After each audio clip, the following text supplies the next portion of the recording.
Yes, 10th class, good morning. देखिए, आप लोगों को उदाहरण मैंने बताए 1 से 3 तक आप लोगों ने उनकी प्रैक्टिस की होगी। अब मैं आगे के उदाहरण 3 और हैं वो आज बता देता हूं। तो देखिए, पहले ले रहे हैं अपन चौथा उदाहरण। चौथे उदाहरण में क्या है, पहले इसको ध्यान से समझिए। एक खोखले बेलन की ऊंचाई दे रखी 21 डेसीमीटर। खोखला बेलन है, देखिए जो दे रखा है पहले वो लिख लो। खोखले बेलन की ऊंचाई बराबर दे रखी है 21 डेसीमीटर। अब ये आपको ध्यान होना चाहिए, डेसीमीटर और सेंटीमीटर में क्या संबंध है। 10 सेंटीमीटर बराबर 1 डेसीमीटर होता है। तो कहने का मतलब आप लोग इसको सेंटीमीटर बदलेंगे तो ये आएगा आपके 210 सेंटीमीटर। कारण लिख देना, 10 डेसीमीटर बराबर 10 सेंटीमीटर बराबर होता है 1 डेसीमीटर। इसमें आप लोगों के जैसे ये 210 आया तो कहने का मतलब 10 डेसीमीटर का होता है 10 डेसीमीटर। अब इसमें आप लोगों को क्या किया गया है, देखिए इसमें 210 सेंटीमीटर आया है तो कहने का मतलब 1 डेसीमीटर बराबर होता है 10 सेंटीमीटर। ये आपको ब्रैकेट में लिख देना है, ठीक है। फिर इसके बाद में आगे क्या दे रखा है, देखिए इसके बाह्य व्यास और अंतर व्यास, मतलब बाह्य व्यास और अंतर व्यास दे रखे हैं 10 और 6 सेंटीमीटर। तो बाह्य व्यास बराबर है 10 सेंटीमीटर और अंतर व्यास ये बराबर है 6 सेंटीमीटर, ठीक है। फिर आगे तो अपन करना क्या है, बेलन का आयतन ज्ञात करना। अब आप देखिए व्यास दे रखा है तो अपन क्या करेंगे, त्रिज्या निकाल सकते हैं। व्यास का आधा क्या होगी, त्रिज्या। तो इसलिए R1 बराबर तो कितनी हो गई 5 सेंटीमीटर, मतलब 10 का आधा कर दिया। और R2 यानी अंदर की त्रिज्या कितनी हो गई 3 सेंटीमीटर, ठीक है ना। अब आप देखिए मैंने ये जो बदला है ऊंचाई को किस में बदला है, सेंटीमीटर, क्योंकि आगे स्थितियां सेंटीमीटर में थी, ठीक है ना। अब आप लगाएंगे सूत्र, क्या होता है देखिए, खोखले बेलन का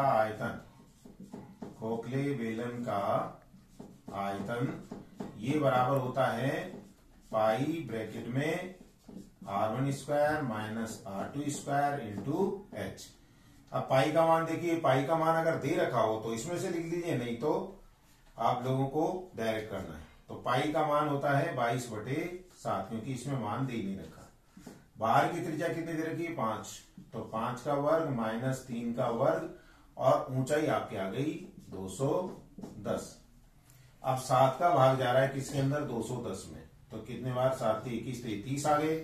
तो ये आया आपके 22 गुणा 5 का वर्ग करेंगे तो 25 और 3 का वर्ग कितना हो गया 9 और गुणा में 30। अब इसको हल करेंगे तो देखिए कितना आएगा, ये आएगा आपके 22 गुणा में 25 में से 9 गए तो 16 और गुणा में 30, यानी ये आया आपके, देखो 16 दूनी 32 का 2 हासिल 3, 32 और 3 35 और गुणा में 30। तो कहने वाले 0 तो आ ही गया, 3 दूनी 6, 5 3 15, 5 हासिल 1 10। इतने घन सेंटीमीटर, यानी ये कितना आ गया 10,560 घन सेंटीमीटर। तो इस तरीके से अपन खोखले बेलन का आयतन निकाल सकते हैं।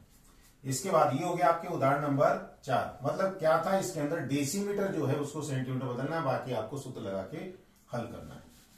इसके बाद में अगला एग्जांपल देखिए, एग्जांपल नंबर 5। इसमें क्या दे रखा है, पहले तो उसको पढ़ेंगे, समझेंगे कि क्या दिया गया है। 5वां देखिए क्या है, इसमें दिया है एक बेलन की त्रिज्या और ऊंचाई का अनुपात।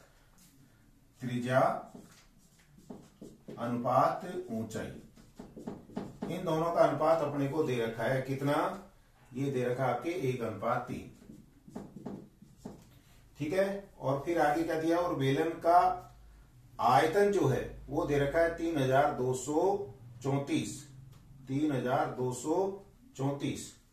बेलन का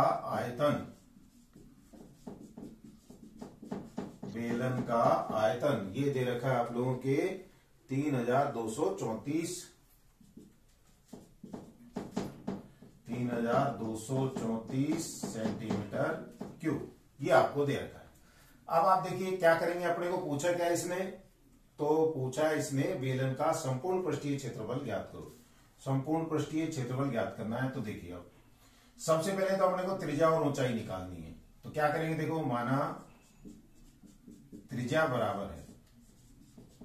बराबर है x सेंटीमीटर, इसलिए ऊंचाई कितनी होगी, देखो 1:3 दे रखा है, इसका मतलब इसकी तिगुनी यानी 3x सेंटीमीटर होगी। हो गया। अब बेलन का आयतन, अब प्रश्नानुसार पाई r स्क्वायर h बराबर आपकी है 3234। अब इसमें मान रख दो, पाई का मान कितना हो गया 22/7, मान दे नहीं रखा, ठीक है। r का मान देखिए कितना है x इंटू x और h का मान है 3x बराबर कितना आ गया 3234। अब क्या करेंगे, देखिए इनको उधर लेके जाएंगे तो x कितने बार है 3 बार, तो इधर आएगा आपके x³ बराबर, इसको ऊपर लिख दीजिए 3234 और गुणा में 7, ये तो ऊपर के हो गए, नीचे आएंगे आपके 22 और गुणा में 3, ठीक है। अब इसके अंदर भाग देंगे तो देखो पहले 2 का ही दे लो, ये 11 हो गया, 2 का दिया तो 2 एकम 2, 2 छिके 12, फिर 2 एकम 2 और 2 सत्ते 14, फिर 11 का जा रहा है, 11 एकम 11, कितने बचे 5, 11 चौक 44 चले गए, देखो 11 एकम 11, कितने बचे 5, 11 चौक 44 बचे 7, ये 7 आ गया। अब 3 का भाग जा रहा है इसके अंदर कितने बार, 3 चौक 12 और 3 नाम 27, तो कहने का मतलब ये आ गया आपके x³ बराबर 49 गुणा में 7। अब 49 को अपन क्या लिख सकते हैं 7 गुणा 7 और ये 7 है ही, यानी ये आ गया 7 की घात 3। तो इधर क्यूब है, क्यूब से क्यूब कैंसिल हो गई, तो x का मान आ गया कितना 7 सेंटीमीटर, x बराबर कितना आ गया 7 सेंटीमीटर, ठीक है ना। अब अपने को निकालना बेलन का संपूर्ण पृष्ठीय क्षेत्रफल। तो देखिए बेलन का संपूर्ण पृष्ठीय क्षेत्रफल, पहले तो सूत्र लिखेंगे, तो ये होता है 2 पाई r और ब्रैकेट में h प्लस r, ये सूत्र है। मान रखिए अब इसके अंदर 2 गुणा पाई का मान कितना हुआ 22/7। अब r देखिए यहां पर x का मान 7 आया, x का मान कितना आया 7, तो कहने वाला r तो हो गई 7 और ये ऊंचाई कितनी हो गई 21, तो r का मान क्या लिख देंगे 7 और ब्रैकेट में ऊंचाई कितनी है 21 और प्लस के 7। अब इसको हल करेंगे, देखिए 7 से 7 कट गया, 22 दूनी 44 और ये हो गए 28। अब 28 का बड़ा जिसको आता है तो बहुत अच्छी बात है, नहीं तो वैसे गुणा कर लो, 28 चौक 112 हासिल 11, 28 चौक 112 और 11 123, तो 1232 वर्ग सेंटीमीटर, कितना आएगा 1232 वर्ग सेंटीमीटर। तो ये है आपके उदाहरण नंबर 5, ठीक है। अब इसके बाद में एक उदाहरण और है, छठा उदाहरण और देख लीजिए, फिर आपकी एक्सरसाइज स्टार्ट की जाएगी। इन सवालों को आप लोग बार बार कोशिश करेंगे, घर पे प्रैक्टिस करोगे तो आप लोगों को आसानी से आ जाएगी। देखिए क्या दे रखा है, एक रोलर की लंबाई है 2 मीटर, रोलर है, रोलर की शेप इस तरीके से होगी बेलनाकार, ये है जैसे मान लीजिए रोलर, ठीक है। अब इसकी ये लंबाई दे रखी है, यानी ऊंचाई दे रखी है 2 मीटर, और फिर इसके बाद में इसका व्यास दे रखा है 1.4 मीटर, यानी ये पूरा दे रखा है 1.4 मीटर, तो त्रिज्या कितनी हो गई r बराबर हो गई 0.7 मीटर, ठीक है।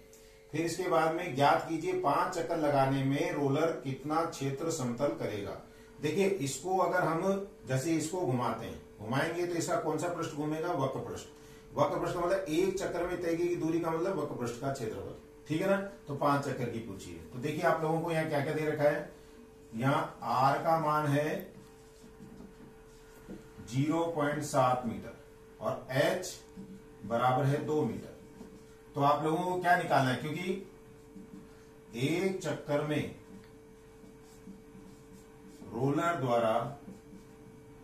रोलर द्वारा समतल किया गया क्षेत्र, समतल किया गया क्षेत्र बराबर रोलर के या बेलन के वक्र पृष्ठ का क्षेत्रफल, बेलन के वक्र पृष्ठ का क्षेत्रफल।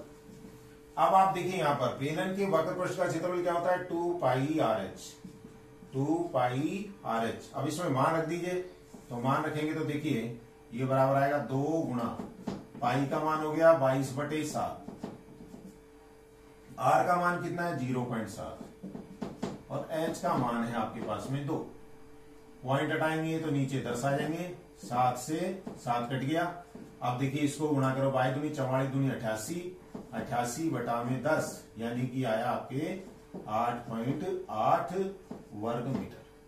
ये तो आया एक चक्कर में समतल किया गया क्षेत्र, एक चक्कर में किया गया समतल किया गया क्षेत्र, इसलिए 5 चक्कर में